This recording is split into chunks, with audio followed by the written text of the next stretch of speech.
Ito si Marina Rogers, 23 years old. Noong umaga ng December 6, siya ay nagbakasyon sa Las Vegas kasama ang mga kaibigan na mula sa Seattle area. Sinabi ng kanyang mga mahal sa buhay na siya ay biglang nawala. Naniniwala sila na may kahinahinalang mga pangyayari sa kanyang pagkawala. May kinalaman kaya ang NBA player na ito at ang kanyang kaibigan sa nangyari sa kanya? Tara, alamin natin ang kwento ni Marina Rogers.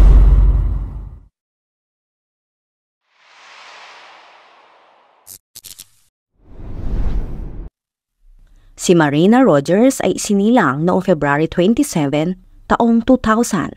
Ito'y sa Los Angeles, California. Siya ay pinalaki ng kanyang ina na si Jamie Rogers. Lumipat sila at ang kanyang pamilya sa Linwood, Washington, isang suburb sa hilaga ng Seattle. Kilala si Marina na may mabuting puso, palangiti at masigla sa buhay. Pagkatapos niya sa Lincoln High School, tinupad ni Marina ang kanyang pangarap na magtrabaho sa healthcare sa pamamagitan ng pag-enroll sa isang medical assistant program sa University of Washington, Battle. Di naglaon nakamit niya ang kanyang degree noong 2021. Pagkatapos nito, nagsimula siya magtrabaho sa Overlake Hospital Medical Center. Dito na-appreciate ng mga kasamahan at mga pasyente ang kanyang pag-aalaga, positibong pag-uugali at ang pinapakita nitong galing sa napiling trabaho. Bagamat hindi pa rin sapat ang sinasahod niya sa ospital, hangad ni Marina na mapabuti ang kalidad ng kanyang pamumuhay at ng kanyang pamilya. Kaya dito, nagkaroon siya ng sideline. Ito'y bilang isang field agent para sa PHP agency, kung saan nagmamarket siya ng mga life insurance products. Ngunit hindi pa rin ito naging sapat, kaya kalaunan, may isang kaibigan si Marina na nagpakilala sa isang makamundong trabaho, ang escort service. Dito nakita niya na maganda ang kitaan kung ikukumpara sa kanyang regular na trabaho at side hustle. Sa kagustuhang maparami ang ipon ay napagpasyahan ni Marina na sumali sa industriyang ito. Ang Las Vegas ang naging paborito niyang destinasyon, kung saan madalas siyang bumibisita para mag-alok ng kanyang serbisyo habang patuloy na nagtatrabaho sa ospital sa Washington. Sa lungsod na ito nakilala niya at naging malapit na kaibigan si Zachary Harnden na nasa parehong linya ng trabaho. Gayunpaman, nasira ang kanilang pagkakaibigan noong mga unang bahagi ng 2023 nang akusahan ni Marina si Harnden ng pagnanakaw. Ito'y ang kanyang Rolex watch. Bagaman tinanggi ni Harnden ang paratang, kumbinsido si Marina na ito ay ninakaw ng dating kaibigan. Hanggang sa punto na nagbanta siya sa buhay ni Harnden kung hindi ibabalik ang relo na nagkakahalaga ng $25,000 o higit kumulang 1.4 million pesos. Habang hindi pa naayos ang usapin tungkol sa relo, lalo pang tumindi ang tensyon sa pagitan ng dalawa. Kasunod ng isang insidenteng kinasasangkutan ng kasintahan ni Harnden na si Joshua Satua, isang rapper na kilala rin bilang EBK Lil Play. Noong May 2023, inaresto si Satua kaugnay ng isang kaso ng doble na pagpatay na naganap sa Stockton, California. 2 buwan ang nakaraan matapos ang kanyang pagkakaaresto, nagsimulang kumalat ang mga chismis na sinasabing si Marina ang nagsumbong na si Satua ay isang informant. Ang mga akusasyon at chismis na ito ay nagbigay ng karagdagang apoy sa pagitan ni Marina at Harnden. Ito'y nagpalala sa kanilang hindi pagkakaunawaan. Nang malaman ni Harnden ang mga akusasyon na ito, siya ay labis na nabahala. Sa kanilang linya ng trabaho, ang pag-aakusa na ang isang tao ay isang magnanakaw ay maaring magdulot ng pinsala o kamatayan. Dahil dito, tuluyang nasira ang kanilang pagkakaibigan. At wala sa kanilang dalawa ang gustong makipag-usap sa isa't isa hanggang sa huling bahagi ng 2023. Noong December 1, 2023, si Marina kasama ang kanyang kasintahan na si Tremaine at ang kanilang mga kaibigan na sina Gavin at Summer ay naglakbay sa Las Vegas para sa isang linggong bakasyon. Nagmaneho sila mula sa Seattle gamit ang puting Mercedes-Benz ni Marina at nag-check-in sila sa isang Airbnb apartment. Ang kaibigan ni Marina mula sa pagkabata na si Garrett ay sumunod sa kanila. Alam ng kanyang kasintahan at mga kaibigan na may plano si Marina na magtrabaho habang nasa lungsod sila. Matagal na nilang alam ang kanyang side hustle at hindi sila nagkaroon ng problema tungkol dito. 3 araw pagkatapos, noong December 4, 2023, nagkita sina Marina at Harden at nagkaroon ng alitan sa isang pampublikong lugar. Ito'y nasaksihan pa ng maraming tao.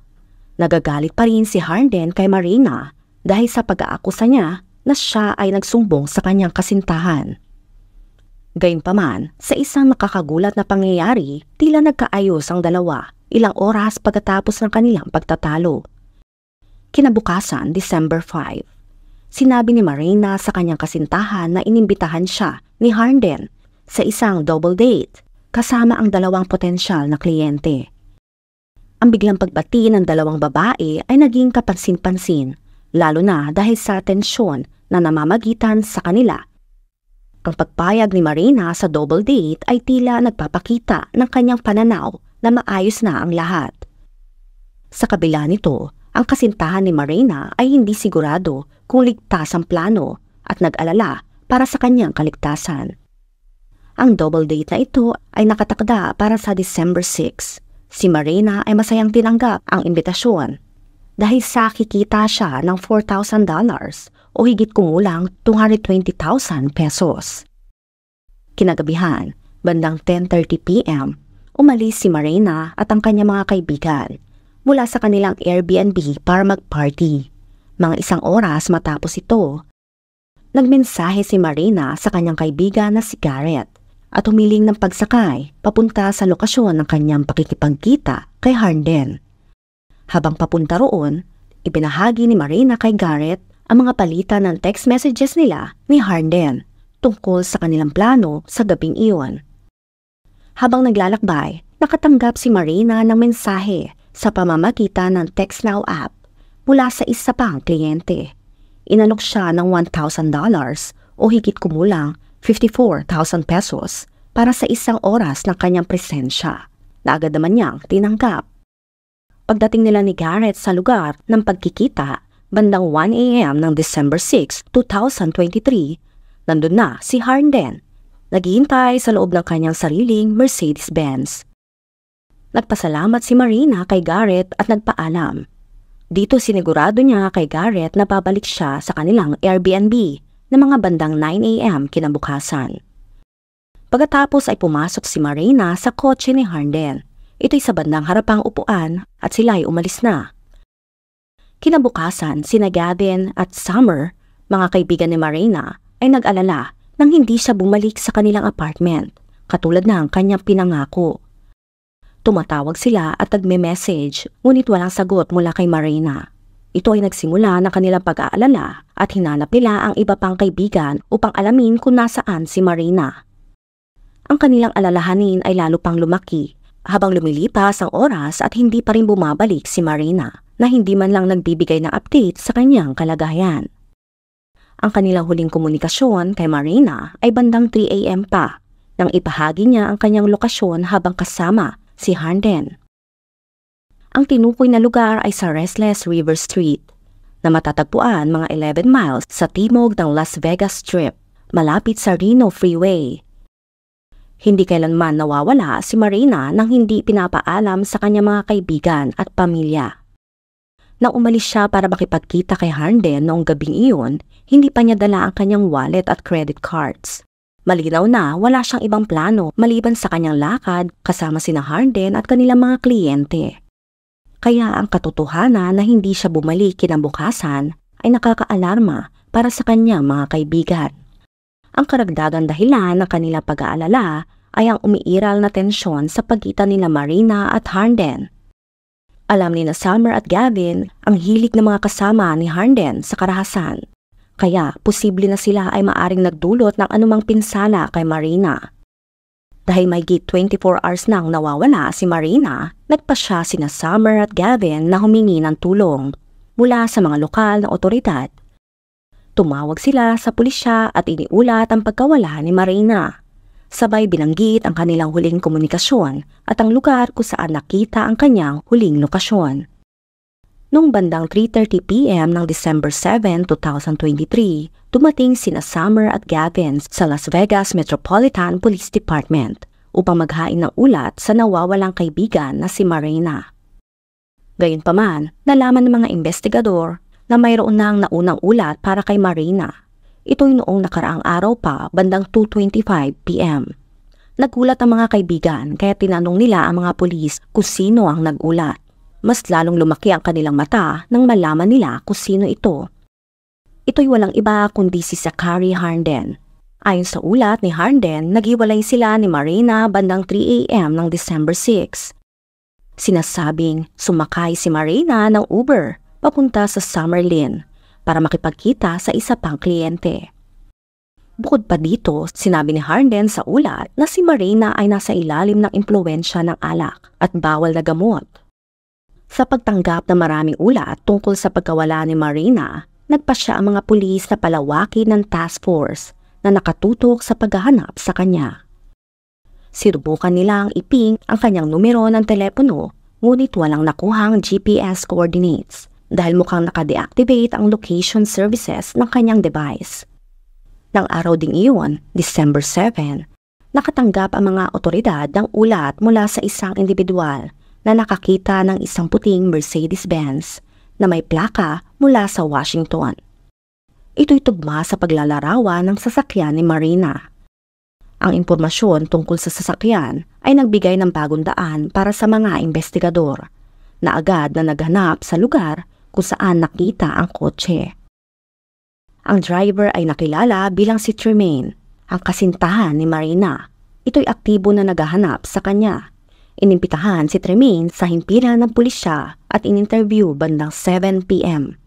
Inilahad niya kung paano nakatakdang makipagkita si Marina sa isang kliyente. Ito'y sa maagang oras ng December 6. Gayunpaman, si Tremaine ay may pagdududa sa pahayag ni Harnden dahil si Marina ay karaniwang gumagamit ng kanyang Uber account at hindi niya iniisip na si Marina ay may sariling account. Nang suriin ni Tremaine ang kanyang Uber account, wala siyang nakitang anumang aktibidad sa umaga ng December 6. Sa isa pang hiwalay na interview ng pulisya, sinalaysay ni Garrett ang mga pangyayari nung gabing dinala niya si Marina para makipagkita kay Harnden. Nang ibaba niya ang kanyang kaibigan, naalala ni Garrett na sumilip sa loob ng sasakyan ni Harnden at napansin ng isang lalaking mukhang nakakatakot na nakaupo sa likurang upuan. Nang tanungin ni Garrett kung sino ang lalaking iyon, sinabi ni Harnden na isa siya sa 2 kliyente na kanilang kikitain noong gabing iyon. Siniguro ni Harnden kay Garrett na iingatan niya si Marina. Ang mga pahayag ni Tremaine at Garrett ay mahalaga upang matukoy ang posibleng pagkakasangkot ng iba pang tao sa pagkawala ni Marina at kung ano talaga ang nangyari noong gabi ng December 6. Sa kabilang banda, nanatiling may pag-aalinlangan si Garrett nung gabing naghiwalay sila ni Marina. Kaya sigurado siya na may kinalaman si Harnden sa pagkawala ng kanyang kaibigan. Habang lumalaki ang mga hinala na nakapalibot kay Harnden, napagpasyahan ng mga detective na makipag-ugnayan ng direkta kay Harnden para malaman ang kanyang panig. Sinubukan nilang siya'y tawagan ng ilang beses, ngunit hindi siya sumasagot. Sa kalaunan, natuntun ng mga otoridad ang kanyang lokasyon bandang madaling araw ng December 8, 2023. Dinala siya sa himpilan ng pulisya para sa isang interview bandang 1:10 na madaling araw. Inamin ni Harnden na sila ni Marina ay mga nag-e-escort na may planong makipagkita sa mga kliyente noong December 6. Ibinunyag niya na ang taong nakita ni Garrett sa kanyang sasakyan ay isang kliyente na tinuturing din niyang kaibigan. Pinakilala niya ito bilang si Chance Comanche, isang basketball player na naglalaro para sa NBA G League Stockton Kings. Nasa lungsod siya dahil naglaro ang kanyang kupunan sa Dollar Loan Center. Ito'y sa Henderson, Nevada, noong December 5, 2023. Ang impormasyon na ito ay nagbigay ng bagong pananaw sa investigasyon at pinakita ang posibleng koneksyon ni Harden sa pagkawala ni Marina.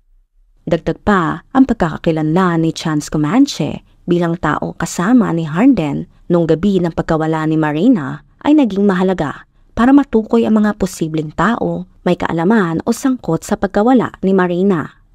Inilahad ni Harden na pagkatapos nilang sunduin si Marina, pumunta ang tatlo sa isang kalapit na tindahan ng alak. Kinumpirma ito ng isang CCTV camera footage na nagpakita ng kanilang pagbisita. Matapos bumili ng ilang alak, nagtungo ang tatlo pabalik sa kwarto ni Comanche sa isang resort para hintayin ang isa pang kliyente. Gayunpaman habang nasa daan, nagbago sila ng plano at nagpasya na makipagkita sa kliyente sa isang hindi patukoy na lokasyon. Ngunit si Chance rin ay nagbago ng plano at humiling na ihatid sa isang convenience store kung saan siya kinuha ng isang kaibigan. Pagkatapos nito, si Marina at Harden ay kinuha ang isa pang kliyente at nagbigay ng kanilang serbisyo sa loob ng sasakyan. Ayon kay Harden, tumagal lamang ito ng mga 15 minutes at binayaran sila ng $500 bawat isa. Pagkatapos nito, tinanong ni Harden si Marina kung gusto pa rin niyang pumunta sa kwarto ni Chance sa hotel. Tumanggi si Marina at sinabi na mayroon siyang isa pang kliyente na naghihintay para sa kanya sa Summerlin. Ito ang taong nag-alok sa kanya ng $1,000 para sa isang oras na serbisyo. Ang mga detalye na ito ay nagbibigay ng mas malinaw na larawan ng mga pangyayari. Ngunit marami pa ring katanungan tungkol sa posibleng dahilan ng pagkawala ni Marina. Ang impormasyon tungkol sa pagpunta sa isang hindi tinukoy na lokasyon at ang desisyon ni Chance na magbago ng plano ay mga aspeto na maaring kailangan suriin ng mga investigador. Ito'y upang malaman ang buong larawan ng nangyari sa pagitan ni Marina, Harden at mga kliyente. Ipinakita ni Harden sa mga detective ang mga screenshot ng text now chat ni Marina sa partikular na kliyenteng ito. Nang tanungin kung bakit mayroon siya ng mga screenshot na ito, sinabi ni Harden na pinadala sa kanya ni Marina ang mga ito. Sinabi rin ni Harden na umalis si Marina bandang 3 a.m. sa pamamagitan ng isang itim na sedan Uber ride. Dagdag pa niya, pagkatapos umalis ni Marina, pumunta siya sa hotel ni Chance at ginugol ang natitirang bahagi ng araw kasama siya. Nang umaga ng December 6, sinubukan ni Harden na makipag-ugnayan kay Marina ng ilang beses para kamustahin ang kanyang date sa kliyente. Ngunit ayon sa kanya, hindi sumagot si Marina. Ito ang nag-utyo kay Harden na maghain ng ulat nang nawawalang si Marina bandang hapon ng December 6. Tungkol naman sa kanilang alitan noong December 4, sinabi ni Harden na ito ay gawa-gawa lamang ng mga kaibigan ni Marina at hindi naman ito kasing seryoso katulad ng kanilang sinasabi. Para kay Harden, ang misteryosong kliyente ang dapat hanapin ng mga detective.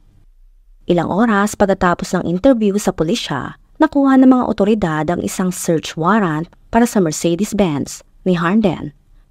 Habang sinasagawa ang paghahanap, natagpuan ng mga detective ang isang iPhone 11, isang iPhone 12 at isang iPad na lahat ay pag-aari ni Harden. Sinuri ng forensic team ang mga nilalaman ng mga nakuha nilang device. Samantala, isa pang grupo ng mga investigador ang nagtangkang tukuyin ang pagkakakilanlan ng misteryosong kliyente ni Marina. Para gawin ito, kinontak nila ang TextNow at hiniling ang subscriber information ng numerong ka-chat ni Marina. Sa kanilang pagkabigla, ang TextNow number na ito ay rehistrado kay Chance Comanche. Kinabukasan, December 9, kinontak ng mga detective ang Uber at humiling ng impormasyon tungkol sa mga sakay na naganap sa lugar bandang umaga ng December 6. Nakita nila na may isang pick-up nga na nangyari, ngunit hindi ito ang itim na sedan na inilarawan ni Harden. Higit pa rito, kinumpirma ng mga otoridad na ang sakay na ito ay walang kaugnayan kay Marina. Ang pinakamalaking tagumpay gayunpaman ay dumating nang madiskubre ng mga investigador ang mga nilalaman ng mga gadget ni Harden. Ayon sa mga natuklasan, kinontak ni Harden si Comanche sa pamamagitan ng Telegram app noong November 30, 2023. Sinabi ni Harden na ninakaw niya ang Rolex ni Marina at wala siyang planong ibalik ito. Galit pa rin siya sa kanyang dating kaibigan dahil tinawag siyang magnanakaw. Dahil dito, humiling si Harden ng tulong kay Comanche para maligpit si Marina. Ang kanilang mga mensahe sa mga sumunod na araw ay naglaman ng mga emoji tulad ng kabaong, multo at armas, habang pinag-iisipan nila ang mga paraan upang isakatuparan ang kanilang balak. Ang mga ebidensyang ito ay malinaw na nagpakita ng kanilang masamang plano. Ito'y nagbigay ng matibay na dahilan para sa mga otoridad na magsagawa ng karagdagang aksyon laban kay Harden at Comanche. Sinubukan ni Comanche na kumuha ng kaibigan na may pangalang Trey upang gawin ang trabaho. Ito'y nag-alok ng $3,000 o higit kumulang 160,000 pesos, ngunit hindi interesado si Trey. Dahil walang makitang iba na handang gawin ito, napagkasunduan ni Harden at Comanche na sila na mismo ang gumawa ng plano. Sa una, iniisip nila ang idea na lasunin na lang si Marina. Gayunpaman, sa huli napagdesisyonan nilang mag-set up ng double date, kung saan magpapanggap si Comanche bilang isa sa mga kliyente at dito papaslangin si Marina. Bilang bahagi ng kanilang plano, ginamit ni Comanche ang text now para magpadala ng mensahe kay Marina na nagpapanggap bilang ibang kliyente. Ang layunin ay lumikha ng impresyon na nagkaroon si Marina ng makikipagkita sa ibang kliyente after niya makipagkita kay Harden at sa kanilang dalawang customer. Ang taktika na ito ay dapat magbibigay daan kay Harden upang malihis ang pagkawala ni Marina sa hindi naman totoong kliyente. Kasunod ng mga natuklasan na ito, agad na inaresto ng mga pulis si Zachary Harden noong December 13, 2023. Siya ay dinala sa Clark County Detention Center. Samantala, ang kuponan ni Comanche ay bumalik na sa Sacramento, kaya hindi agad siya naaresto ng mga pulis noong araw na iyon. Habang nasa kulungan, muling inimbestigahan si Harden ng mga pulis. Ang mga sumunod na hakbang ay nakatuon sa paghahanap kay Comanche at iba pang posibleng kasabwat sa plano. Pati na rin ang pagkuha ng karagdagang ebidensya upang mapatibay ang kaso laban kina Harden at Comanche. Ang investigasyon ay naging mas malalim. Tumanggi naman si Harden na sagutin ang anumang tanong tungkol sa pagkawala ni Marina at ang kanyang kasalukuyang kinaroroonan. Kinabukasan, December 14, 2023, natagpuan ng Sacramento County Sheriff's Office si Chance Comanche sa pasilidad ng kanyang kupunan sa One Sports Parkway, Sacramento. Siya ay inaresto sa mismong lugar at dinala sa Sacramento County Main Jail. Nagsagawa ng interview ang mga otoridad kay Comanche, kung saan isinawalat niya ang lahat ng nakakakilabot ng detalye sa totoong nangyari kay Marina. Sinabi ni Comanche na nagkakilala sila ni Harden sa pamamagitan ng isang dating app. Ito'y 1 taon na ang nakalipas at nagpatuloy silang nagkikita sa loob ng ilang buwan. Bagamat hindi lumalim ang kanilang romantikong relasyon, nagpatuloy ang kanilang komunikasyon at nanatiling magkaibigan. Inamin niya na mahal pa rin niya si Harden at alam ito ni Harden. Ito ang dahilan kung bakit lumapit si Harden sa kanya para humingi ng tulong. Dahil alam ni Harden na gagawin ni Comanche lahat kahit ano para sa kanya. Kinumpirma ni Comanche ang mga mensahe sa Telegram na natuklasan ng mga investigador. Tungkol sa kapalaran ni Marina, inilahad ni Comanche na pagkatapos nilang sunduin si Marina bandang 1 a.m. ng December 6. Nagpunta sila sa isang tindahan ng alak para bumili ng inumin. Ang pagsasaad ng mga detalye na ito ay nagbibigay ng malinaw at ng pagkakaunawa sa mga pangyayari noong gabing iyon at sa mga pangako ni Harden kay Comanche. Ang kanilang layunin ay lasingin si Marina hanggang sa hindi na niya kayang lumaban sa kanilang mga plano. Sa una, binalak nilang pumunta sa bahay ng isa pang kaibigan ni Harden, ngunit napagtanto nila na lumipat na ang kaibigan. Nagpasya si Harden na mag-park sa isang dead end, malapit sa lugar.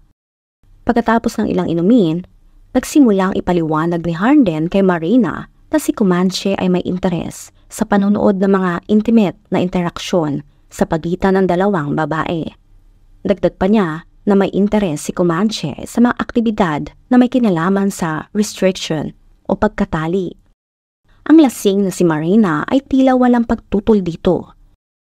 Kaya kinuha ni Harden ang dalawang zip ties at tinali ang mga kamay ni Marina.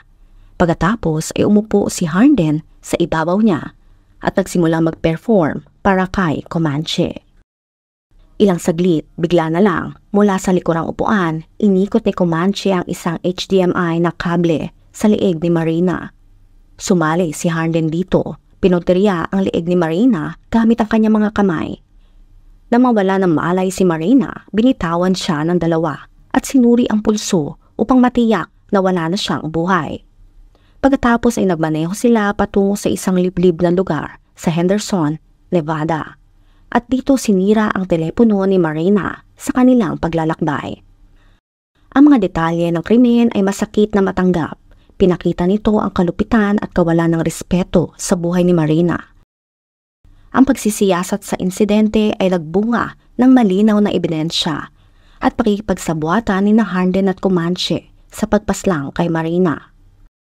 Pagdating sa lokasyon, tinapon nila ang katawan ni Marina sa isang gilid ng kalsada at mabilis na umalis. Sa pamamagitan ng impormasyong ito, natagpuan ang katawan ni Marina noong December 17, 2023 sa parehong lugar na inilarawan ni Comanche.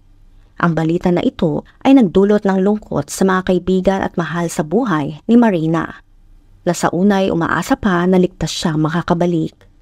Kinontak ang pamilya ni Marina at sinabi na ang pamilya ay hindi pa handang magsalita sa harap ng kamera sa ngayon. Ngunit ang kanyang lola ay nagbahagi na si Marina ay napakahalaga sa kanya. Isang buwan makalipas ang pagkatuklas sa katawan ni Marina, humarap sina Harden at Comanche sa Clark County District Court para sa isang preliminary hearing. Sa panahon ng pagdinig, pinalabas ang isang nakakatakot na video recording na nagpapakita ng pagtawa ni Harden habang kinukwento sa kanyang mga kaibigan ang mga detalye ng pagkawala ni Marina. Ang video na ito ay nagbigay ng karagdagang ebidensya ng kawalang bahala ni Harden sa buhay ng kanyang dating kaibigan. Hindi alam ni Harden na isa sa kanyang mga kaibigan ang lihim na nag-record ng pag-uusap at binigay ito sa mga investigador. Sa kabila ng maraming ebidensya laban sa kanila, parehong tinanggi ni Harden at Comanche ang lahat.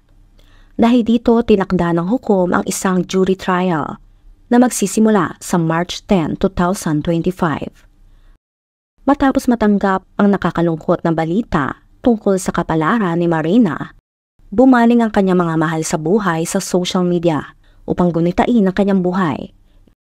Ang kaso na ito ay nagpapatuloy pa. Kapag may bagong balita ay agad namin itong ipapaalam. Ikaw, anong masasabi mo sa kaso ni Marina Rogers? Anong masasabi mo sa ginawa ni Zachary Harden at Chance Comanche? Let me know sa comment section. Kung nakaabot ka sa video na ito ay maraming salamat. Huwag kalimutan mag-like, share, subscribe, and turn on the notification. Ingat ka palagi. Ciao!